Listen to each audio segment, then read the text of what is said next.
اور ہم چیلنج کرتے ہیں پوری ملت ناسبیت کو. کوئی تخصیص نہیں، فرقہ بریلویہ، دیوبندیہ، سلفیہ، کسی کوئی تخصیص. کوئی بھی مولوی معاویہ ابن ابی سفیان کے ایمان کو ثابت کرے قرآن اور سنت رسول یعنی احادیث صحیحہ کی روشنی میں، ہم معاویہ کا کلمہ پڑھیں گے. آئیے آپ ثابت کر کے دکھائیے معاویہ ابن ابی سفیان کا ایمان ثابت کیجیے. فضائل دور کی بات ہے. ہمارا جو یہ نزاع ہے تمہارے ساتھ، وہ چاہے فرقہ بریلویہ کے مولوی صاحبان ہوں یا دیوبندیہ کے مولوی صاحبان ہوں، سب سے میں کہہ رہا ہوں اگر مجھے جواب دینا ہے تو کتاب اللہ یا احادیث صحیحہ سے پہلے معاویہ ابن ابی سفیان کے ایمان کو ثابت کیجئے، پھر فضائل کی بات آئے گی. اس کے بعد اب تمہاری مرضی ہے چاہے جو حدیث ان کے فضائل ملانا. ایمان کو ثابت کیجئے. حقیقت یہ ہے کتاب اللہ کی روشنی میں، رسول اللہ صلی اللہ علیہ وآلہ وسلم کے فرامین کی روشنی میں معاویہ ابن ابی سفیان کا نفاق ایسے ہی ظاہر و باہر و روشن و آیا ہے جیسے کہ اس وقت رات کے ہونے میں کوئی کلام نہیں ہے. بالفاظ دیگر معاویہ ابن ابی سفیان کا نفاق اظہر من الشمس ہے. حضرات گرامی السلام علیکم ورحمۃ اللہ وبرکاتہ. عزیزان گرامی، آج پھر میں آپ کی خدمت میں سلسلہ اظہار حقیقت معاویہ کے ساتھ حاضر ہوں، اور آج کی حاضری کا مقصد عصر حاضر کی دو بہت سگی بہنیں ہیں، فرقہ بریلویہ اور فرقہ دیوبندیہ. تو آج فرقہ بریلویہ کی سگی بہن فرقہ دیوبندیہ کے مولوی صاحبان کی بے تکی باتیں معاویہ ابن ابی سفیان جو فرعون شام ہے اس کے دفاع کو لے کر بے سر و پیر کی باتیں اور ان کے دفاع میں محمل اور لغو باتیں لے کر کے حاضر ہوا ہوں. تو آئیے چلتے ہیں ہم اصل موضوع کی طرف. دیکھیے کس قدر یہ لوگ امت کو دھوکہ دیتے ہیں، فریب کاری سے کام لیتے ہیں، دجل و فراڈ سے کام لیتے ہیں. یہ ہمیں کہتے ہیں کہ وہ قرآن کی آیت آدھی پڑھتے ہیں، حدیث آدھی پڑھتے ہیں، حالانکہ یہ خود ان کا وطیرہ ہے، ان کا شیوا ہے. بیان کرنے چلیں گے، آیت پڑھیں گے آدھا ٹکڑا، نہ اس کا سیاق ہے نہ سباق، بیچ سے اٹھا کر کے اور پھر لے جا کر کے اس کو صحابہ کرام پہ چسپک کر دیتے ہیں. میں نے متعدد بار یہ بات کہی ہے کہ صحابہ کرام کہ جو آقا علیہ الصلاۃ والسلام ان کی آل پاک کے وفادار ہیں، وفا شعار ہیں، ان سے محبت کرنے والے ہیں. خدا کی قسم واللہ باللہ تاللہ ایسے صحابہ کرام کی جوتیوں سے لگی خاک کو اگر میں آنکھوں کا سرما بنا لوں اور ان کی جوتیوں کو اپنے سر کا تاج بنا لوں، جب بھی ہم ان کے احترام کا حق ادا نہیں کر سکتے. وہ بڑے معزز اشخاص ہیں، وہ بڑی پاکیزہ نفوس قدسیاں ہیں، ہم ان کے مقام و منزلت کو نہیں سمجھ سکتے. اور یاد رکھیے کہ یہ صرف اور صرف انہی کے ساتھ خاص نہیں ہے کہ جنہوں نے رسول اللہ کو دیکھ لیا امام کی حالت میں، بلکہ آج کے اس زمانے میں بھی جو صحیح معنوں میں آقا علیہ الصلاۃ والسلام کی تعلیمات کا متبع ہے، پیروکار ہے، پابند ہے، سنتوں کا پابند ہے، قرآن اور فرامین رسول صلی اللہ علیہ وآلہ وسلم کو تمام مصادر شرعیہ میں سب پر فوقیت دیتا ہے، وہ بھی ہمارے سر کا تاج ہے. تو انہوں نے کہ جو رسول اللہ کے زمانے میں تھے ان کی آل کے ساتھ وفاداری کیا، ان کے قدموں میں جانوں کو قربان کیا، یقیناً وہ ہمارے سروں کا تاج ہیں. تو سارے صحابہ نے مخلص، وفا شعار، رسول اللہ سے محبت کرنے والے صحابہ کرام ہماری اس گفتگو سے مستثنیٰ ہیں. تو دیکھیے ابھی ایک مولوی صاحب کے بیان کو سنا، انہوں نے گفتگو قرار دیا سورہ حجرات کی آیہ مبارکہ کے اس حصے کو، اولئک الذین امتحن اللہ قلوبہم للتقوی، اور لے جا کر کے اس کو اپنے من پسند صحابیوں پر چشمہ کر دیا. ہمیں حیرت ہوتی ہے، تعجب ہوتا ہے کہ یہ صاحبان جبہ و دستار یہ کیا صرف امت کو دھوکہ دینے کے لیے، ان کی آنکھوں میں دھول جھونکنے کے لیے، لمبی ریش رکھ لیا ہے، سفید کپڑا پہن لیا ہے، سر پہ ٹوپی سجا لیا ہے، صرف اس مقصد سے تاکہ ہمارے اس سفید زرق لباس اور لمبی ریش کو دیکھ کر کے لوگ دھوکہ کھا جائیں۔ ہم کو لگتا ہے کہ صرف اسی کا انہوں نے ٹھیکہ لے رکھا ہے، جب بولیں گے ناقص بات، جب بولیں گے جھوٹ بولیں گے۔ یاد رکھیے فرعون شام معاویہ ابن ابی سفیان کے دفاع میں جو بھی آئے گا اور اس کے دفاع میں جو بھی بولے گا، ہر جملہ جھوٹ پر مبنی ہوگا، اس لیے کہ اس کی شان اور اس کی منزلت میں تو کوئی صحیح حدیث نہیں ہے، کوئی حدیث ہے ہی نہیں۔ جو کچھ بھی ہے وہ کذب، دروغ و اباطیل کا پلندہ ہے، جھوٹ ہے، خالص جھوٹ ہے۔ اس لیے کہ ہمارے بڑے بڑے محدثین نے فرمایا کہ معاویہ بن ابی سفیان کی شان میں اور ان کی فضائل میں کوئی چیز ثابت ہے ہی نہیں۔ اچھا، اس موقع پر مغالطہ دیتے ہوئے خاص کر بریلوی مولوی صاحبان یہ مغالطہ دیتے ہیں کہ یہ دیکھیے، یہ جب بھی رافضی نام نہاد مولائی ہمارے ماموں جان پہ انگشت تان اٹھاتے ہیں تو کہتے ہیں ان کی شان میں کوئی صحیح حدیث نہیں ہے۔ جناب، صحیح حدیث نہیں، کوئی حدیث ہے ہی نہیں، ضعیف حدیث بھی نہیں ہے۔ جو کچھ بھی ہے وہ کذب ہے، دروغ ہے، جھوٹ ہے، موضوعات کا پلندہ ہے، اس کے سوا اس کی کوئی حیثیت نہیں ہے کھلے لفظوں میں۔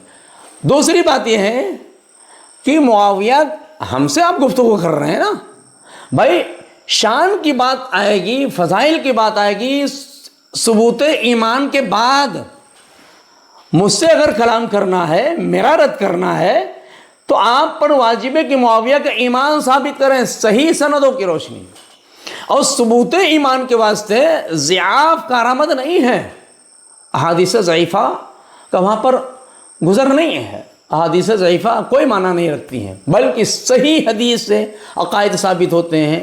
تو ہمارا جو یہ نزاع ہے تمہارے ساتھ، وہ چاہے فرقہ بریلویہ کے مولوی صاحبان ہوں یا دیوبندیہ کے مولوی صاحبان ہوں، سب سے میں کہہ رہا ہوں، اگر مجھے جواب دینا ہے تو کتاب اللہ یا احادیث صحیحہ سے پہلے معاویہ ابن ابی سفیان کے ایمان کو ثابت کیجئے، پھر فضائل کی بات آئے گی، اس کے بعد اب تمہاری مرضی ہے، چاہے جو حدیث ان کے فضائل ملانا، ایمان کو ثابت کیجئے۔ حقیقت یہ ہے، کتاب اللہ کی روشنی میں، رسول اللہ صلی اللہ علیہ وآلہ وسلم کے فرامین کی روشنی میں معاویہ ابن ابی سفیان کا نفاق ایسے ہی ظاہر و باہر و روشن و آیا ہے جیسے کہ اس وقت رات کے ہونے میں کوئی کلام نہیں ہے۔ بالفاظ دیگر معاویہ ابن ابی سفیان کا نفاق اظہر من الشمس ہے۔ تو عزیزان گرامی، عنوان سخن قرار دیتے ہیں اولئک الذین امتحن اللہ قلوبہم للتقوی، اور دجل کرتے ہوئے، فراڈ کرتے ہوئے، جھوٹ بول کر کے دن دہاڑ جو ہے سادہ لوگ عوام کی نگاہوں میں دھول جھونکتے ہیں اور کہتے ہیں دیکھیے قرآن تو کہہ رہا ہے وہ لوگ ہیں کہ تقوی کے واسطے اللہ نے ان کے دلوں کو چن لیا ہے۔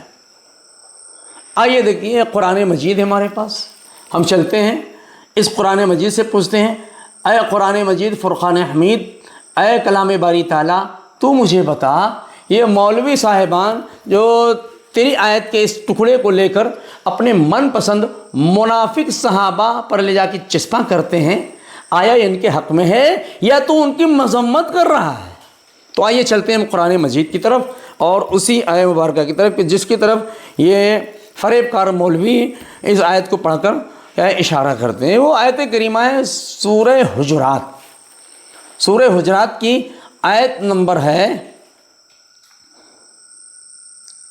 3 نمبر، آیت نمبر 3 کا یہ حصہ ہے اولئک الذین امتحن اللہ قلوبہم للتقوی۔ دیکھیے عزیزان، نہ شروع کا پڑھتے ہیں نہ آخر کا، تو اس طریقے سے اگر بیچ کا ٹکڑا اٹھا کر کے کوئی اپنا موقع ثابت کرنا چاہتا ہے تو قرآن سے یہ بھی ثابت ہو سکتا ہے کہ اے لوگوں نماز کے قریب تک نہ جاؤ۔ اس لیے قرآن مجید فرماتا ہے یا ایھا الذین آمنوا لا تقربوا الصلاۃ، اے صاحبان ایمان نماز کے قریب نہ جاؤ۔ اب اگر یہیں تک کوئی خاموش ہو جائے، آگے نہ پڑھے، تو یہی پتہ چلے گا کہ قرآن نماز سے روک رہا ہے، حالانکہ کس صورت میں؟ اگلا جملہ کیا ہے؟ وَأَنْتُمْ سُكَارَىٰ، جبکہ تم نشے کی حالت میں ہو۔ تو ایسے استدلال کرنا ہو تو قرآن جو نماز کی تاکید کرتا ہے اسے قرآن سے یہ بھی ثابت ہو سکتا ہے کہ نماز کے قریب نہیں جانا ہے۔ تو یہ مولوی صاحبان بالکل ایسا ہی کرتے ہیں، یعنی اسی آیت کریمہ سے کہ جن کا نفاق ثابت ہو رہا ہے، جس آیت کریمہ میں ان کو زجر کیا گیا ہے، ان پہ ڈانٹ پڑی ہے، پھٹکار پڑی ہے، اسی آیت کریمہ کو لا کر ان کے فضائل میں چسپاں کرتے ہیں۔ تو آئیے دیکھیں، ہم تھوڑا اوپر سے چلتے ہیں۔ سورہ حجرات کی آیت مبارکہ ہے آیت نمبر 2، اور آپ خود فیصلہ کیجئے کہ ان آیت میں یہ جو صحابہ اکرام کے رٹ لگاتے ہیں، آیا ان کی مدح ہے، ان کی شان بیان کی گئی، ان کے فضائل بیان کیے گئے ہیں، یا ہے کہ ان پہ زجر ہے، خداوند قدوس کی طرف سے عطا فرمایا گیا ہے؟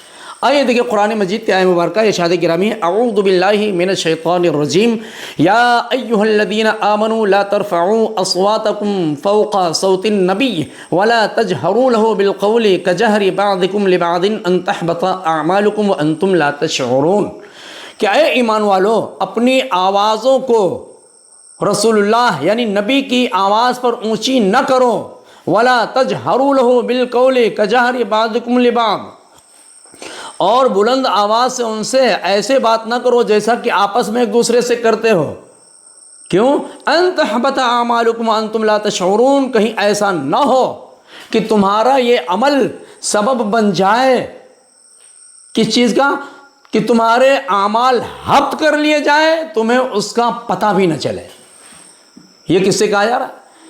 یا ایھا الذین، اے ایمان والو، ظاہر سی بات ہے جو ایمان لا کر کے رسول اللہ کی خدمت میں انہی کو صحابہ کہتے ہیں، ان پہ زجر ہو رہا ہے، ڈانٹ پڑ رہی ہے، ظاہر سی بات ہے اس کا کوئی موقع ہے۔ بخاری میں جا کر کے 22ویں پارے کی جو آیت کریمہ ہے اس کے ضمن میں جا کر کے آپ دیکھ سکتے ہیں کہ ان اللہ و ملائکتہ یصلون علی النبی، جو امام بخاری نے کتاب و تفسیر میں باب باندھا ہے، اور اس آیت کریمہ کے ذیل میں جا کے دیکھ لیجئے کہ اس کا موقع نزول کیا ہے، کس موقع پر یہ آیت کریمہ نازل ہوئی۔ تو دیکھیے یہ آیت کریمہ، اب اس کے بعد وہ آیت کریمہ شروع ہو رہی ہے کہ جس آیت کریمہ اور جس آیت مبارکہ کے حصے کو مولوی صاحب نے اپنے من پسند صحابی فرعون شام معاویہ بن ابی سفیان کی مدح کے واسطے دلیل قرار دیا ہے، وہ پوری آیت کریمہ اس طرح ہے، ان الذین یغضون اصواتهم عند رسول اللہ اولئک الذین امتحن اللہ قلوبهم للتقوی لہم مغفرۃ واجر عظیم۔ قابل توجہ بات یہ ہے میرے عزیز بھائیوں کہ جب زجر فرما رہا ہے قرآن تو ان کو جو سامنے موجود ہیں، جب زجر فرما رہا ہے، ڈانٹ پڑ رہی ہے اللہ کی طرف سے، تو ان پر جو رسول اللہ کے سامنے موجود ہیں، لیکن جب اس کی بات آئے کہ اللہ نے کن کے دلوں کو چن لیا ہے تقوی کے واسطے، تو وہاں پر غائب کے صیغے لائے جا رہے ہیں۔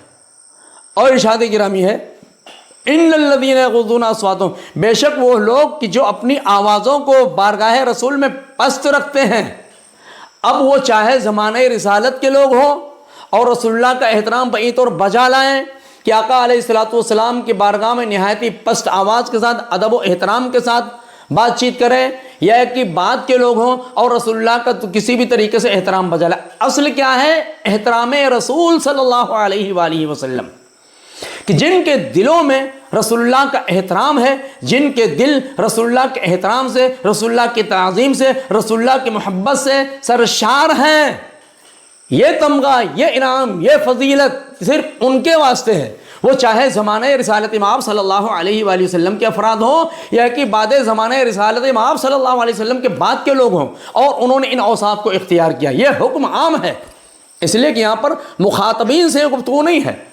قرآن کیا فرماتا ہے؟ بے شک وہ لوگ، اب دیکھیں صفت بیان کر رہا ہے قرآن مجید، اب یہ صفت یعنی احترام رسول، اکرام رسول، تعظیم رسول، محبت رسول سے جن کے سینے سرشار ہیں، جن کے قلوب منور ہیں، ان کے بارے میں قرآن فرماتا ہے کہ جو بارگاہ رسالت میں اپنی آوازوں کو پست رکھتے ہیں، اولئک الذین امتحن اللہ قلوبہم للتقوی، یہی وہ لوگ ہیں کہ جن کے دلوں کو اللہ نے تقوی کے واسطے چن لیا ہے،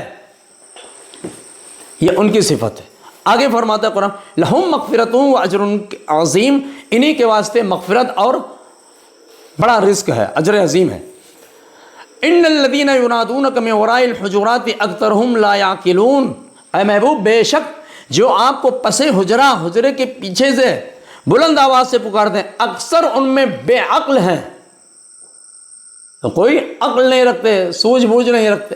تو عزیزان گرامی آپ دیکھ سکتے ہیں اب اس آیت کریمہ کے اس حصے کو لا کر کے مولوی صاحبان معاویہ ابن ابی سفیان جو فرعون شام، جو دشمن رسول ہے، جو دشمن آل رسول ہے، جو رسول اللہ کے دین کو بدلنے والا ہے، جو رسول اللہ کے دین کا دشمن ہے، جو رسول اللہ کی سنتوں کا دشمن ہے، جو رسول اللہ صلی اللہ علیہ وآلہ وسلم اور ان کی آل پاک کا بدترین دشمن ہے، جو رسول اللہ صلی اللہ علیہ وسلم کے بھلاوے پہ نہ آئے اور جو مورد بد دعائے رسول ہے معاویہ ابن ابی سفیان، لے جا کر کے اس پہ چسپاں کرتے ہیں کہ رسول اللہ بلا رہے ہیں، بلانے پہ آ نہیں رہا ہے۔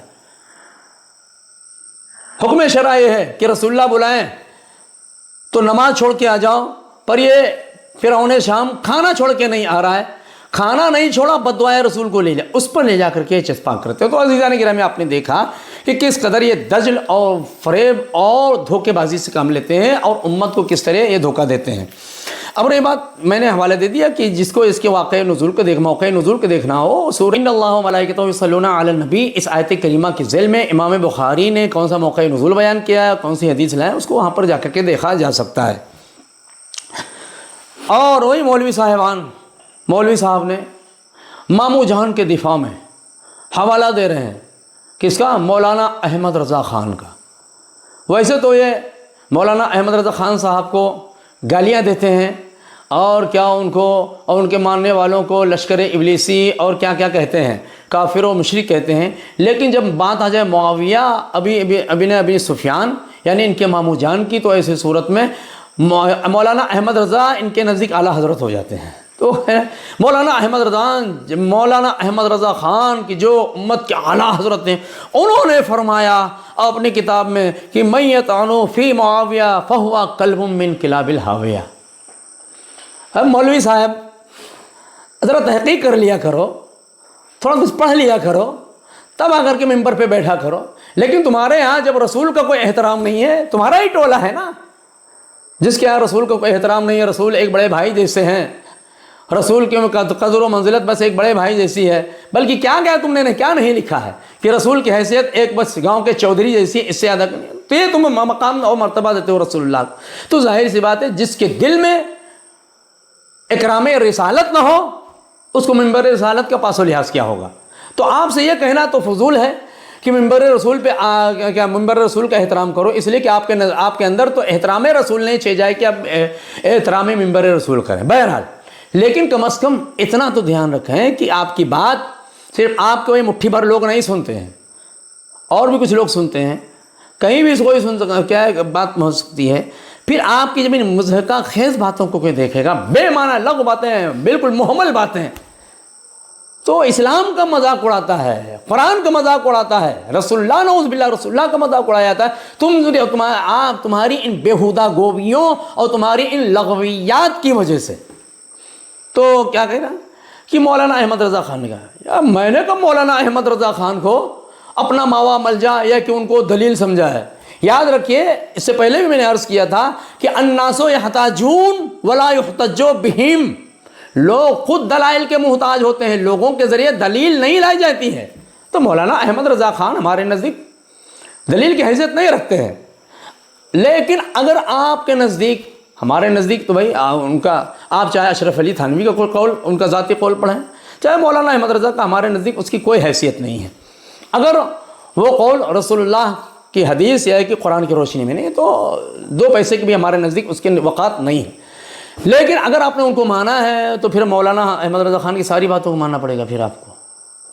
اب دیکھیے مولانا احمد رضا خان نے آپ کے بارے میں کیا لکھا ہے، آپ کو یعنی انہی کے فتح میں آپ ابھی تک بیان کی، جب ان بات آتی ہے تو یہ دیکھو مشرک ہیں، بدعتیں کیا ہے، تو آپ ان پر آپ کے فتوے ہیں اور ان کے فتاوے آپ پر ہیں۔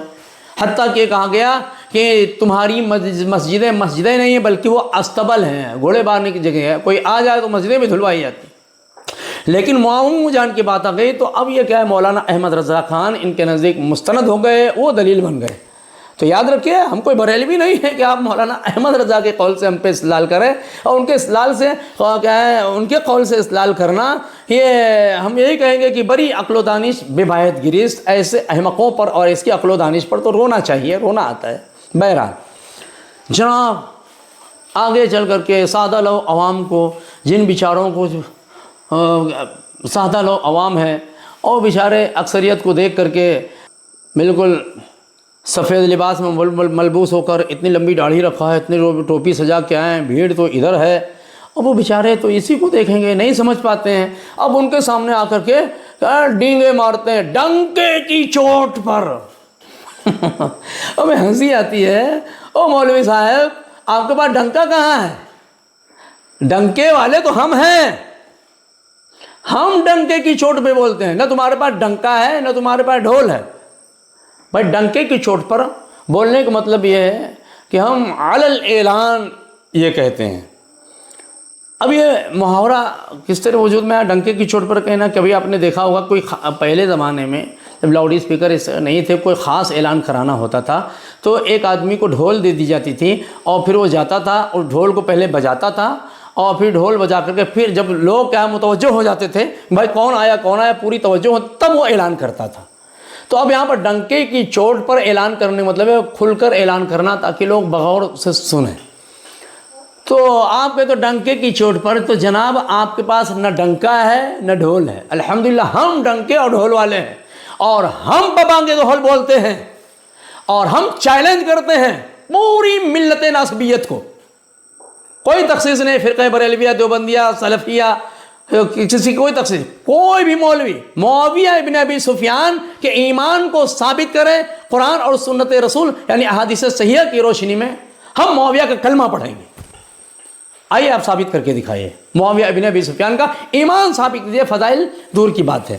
تو ڈنکے کی چوٹ پر جناب کہتے ہیں، تو آپ سمجھ سکتے ہو کس طرح فراڈ کرتے ہیں۔ اور اس کے بعد جس حدیث کو رٹا جاتا ہے، بار بار تکرار کی جاتی ہے، اللہم اجعلہ ہادیا مہدیہ۔ دیکھیے رسول اللہ نے فرمایا اے اللہ معاویہ کو ہادی اور مہدی بنا، وہدی بھی، اور ان کے ذریعے لوگوں کی ہدایت فرما۔ معاویہ کے بارے میں اس حدیث کے ذریعے بہت دھوکہ دیا ہے۔ تو آئیے ہم سب سے پہلے چلتے ہیں اس حدیث کی سندی حیثیت کیا ہے اس کی طرف۔ تو یاد رکھیے اس حدیث کا جو اہم ترین اور مرکزی راوی ہے وہ ابن عمیرہ، اور ابن عمیرہ سے ہادی مہدی والی حدیث مروی ہے۔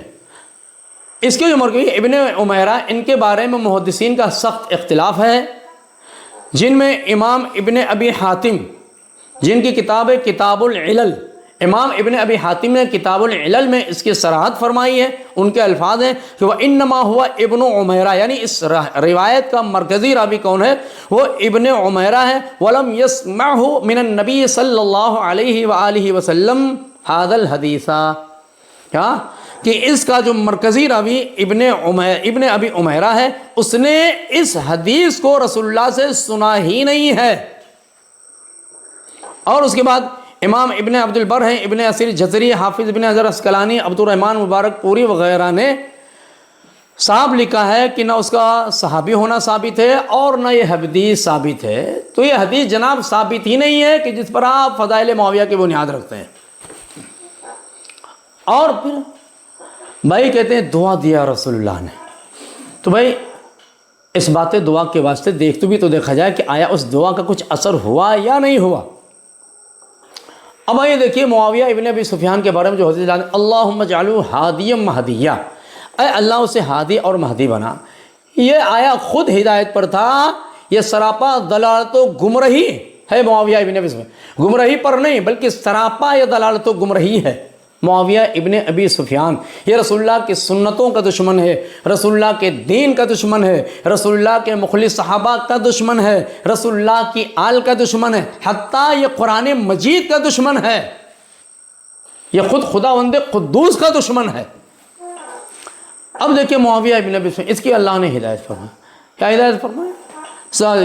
جلیل القدر صحابہ اکرام کا قتل کر رہا ہے، یہ ہادی مہدی ہیں جناب کے۔ یہی معاویہ ابن ابی سفیان ہے جو جن کے دامن سے رسول اللہ نے متمسک رہنے کا حکم دیا تھا، مولا کے بارے میں فرمایا اللہم ادر الحق حیثما دار علی، اے اللہ حق کو وہیں رکھ جہاں علی رہیں۔ گویا حق کو اللہ کے رسول نے مولا کے تابع کیا۔ یہ بدبخت معاویہ ابن ابی سفیان وہ بندہ ہے کہ جس نے آل رسول پہ، جس نے نفس رسول کو گالی دلوایا ہے۔ نفس رسول کو گالی دینے کا مطلب کہ رسول اللہ کو گالی دلوایا ہے، اس لیے کہ قرآن مجید نے صاف لفظوں میں مولا علی بن ابی طالب علیہ السلام کو نفس رسول کہا ہے۔ اور اس کے علاوہ حدیث پاک مروی ہے حضرت ام المؤمنین حضرت ام سلمہ رضی اللہ تعالیٰ عنہ سے، آپ نے فرمایا کہ اے لوگوں تمہیں کیا ہوا، میں دیکھتا ہوں تم لوگ رسول اللہ کو گالی دیتے ہو۔ تو لوگوں نے پوچھا اے ام المؤمنین ایسا کون کر سکتا ہے کہ رسول اللہ کو گالی دے؟ تو آپ نے فرمایا کیا تم علی کو گالی نہیں دیتے ہو، علی کو برا بھلا نہیں کہتے ہو؟ خدا کی قسم میرے ان کانوں نے رسول اللہ کی زبان سے سنا کہ علی مجھ سے، میں علی سے ہوں، جس نے علی کو ستایا اس نے مجھے ستایا، جس نے علی سے بغض کیا اس نے مجھ سے بغض کیا، جس نے علی کو برا کہا اس نے مجھے برا کہا۔ تو علی کو گالی دینا یہ بعینہ رسول اللہ کو گالی دینا ہے، ازروِ قرآن بھی اور ازروِ حدیث پاک بھی۔ تو نفس رسول ہیں جن کو گالی دینا، جن کو برا بھلا کہنا، رسول اللہ کو برا بھلا کہنا۔ معاویہ ابن ابی سفیان نہ صرف یہ کہ گالی دیتا تھا بلکہ ممبروں سے گالی دلواتا تھا، اور اس کا دفاع کر رہے ہیں۔ یہ بدبخت مولوی صاحبان، ان کو ذرا بھی توفیق نہیں ہوتی ہے کہ یہ قرآن اور حدیث کی ذرا تحقیق کر لیں۔ اس لیے وجہ ظاہر سی بات ہے، جب بغض اہل بیت آ گیا تو ہدایت کے سارے راستے مسدود ہو جاتے ہیں، بند ہو جاتے ہیں۔ تو عزیزان گرامی، آپ نے اس روایت کی سندی حیثیت کو دیکھا، مزید اتنے قرائن ہیں جو اس حدیث کے موضوع اور باطل ہونے پر دلالت کرتے ہیں۔ اللہ رب العزت کی بارگاہ میں دعا ہوں مالک و مولا ہم سب کو حقائق کو سمجھنے، حق بولنے، حق پہ عمل پیرا ہونے کی توفیق عطا فرمائے۔ انشاءاللہ مزید حقائق آئندہ ویڈیو میں۔ اللہ تبارک و تعالیٰ کی بارگاہ میں دعا ہوں مالک و مولا ہم سب کو راہ خیر کی توفیق عطا فرمائے۔ السلام علیکم ورحمۃ اللہ وبرکاتہ۔